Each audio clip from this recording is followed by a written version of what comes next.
125 milliards de francs CFA yoo xamante ni nii jot nañ ko luubal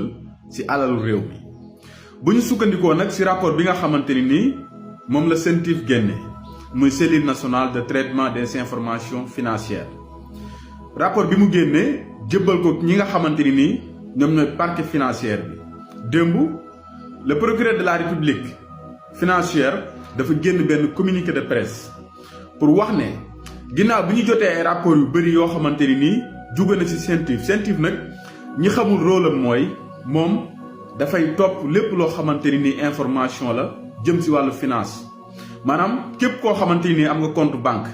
ñu gis ne da nga ci dugal lu ëpp 5 millions de francs CFA ñoom dañuy topp li nga xamante ni nii moom mooy transaction boobu noonu parce que dañuy liggéey ak banques yi ñu xool woola dañ la xaalis bii nii ci yan anam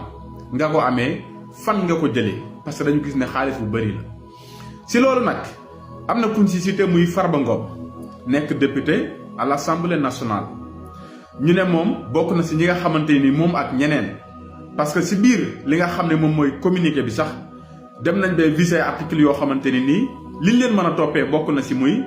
association de malfaiteurs blanchiment de capitaux ba ci sax financement de terroristes ak yeneen yoo xamante ne nii mën nañ leen ko toppee kii di Farba Ngom gis nañu bi ñu xëyee suba benn journal muy Source A mu ne moom jotul convocation kenn convoqué wu ko kenn woowu ko loolu c'est normal parce que ñoom dañuy lëndëmal xelu nit ñi pour wax leen ne leen nit ñi li ñuy wax amul parce que man kenn woowu ma bu leen fàtte ne Farba Ngom député la nekk à l'Assemblée nationale am immunité parlementaire boo xamante ni nii tey sañoo ko convoqué wala nga koy topp ci dossier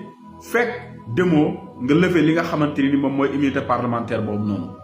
certaines informations dit que ne ki nga xam ne moom mooy garde des Sceaux dina dem ci ki nga xamante ni nii moom mooy le président de l'Assemblée nationale ngir ñu lever immunité parlementaire u honorable député Farba Ngom c'est parce que lii nag pour man warul bett ñu bëri pourquoi warul bett ñu bëri parce que bu leen fàtte ne même Farba Ngom boobu noonu bu yàggul dara dem nañ ci këram ñu ne dañ fa sàcc plus de 890 millions de francs CFA presque 1 milliard yu manqué te ki jël xaalis bi ginnaaw bi ñu ko toppee ba teg ko ci yoon nee na moom li mu bëgg a jël rek la jël maanaam bàyyi na fa leneen loo xamante ni fa la ko bàyyi est-ce que dans un pays normal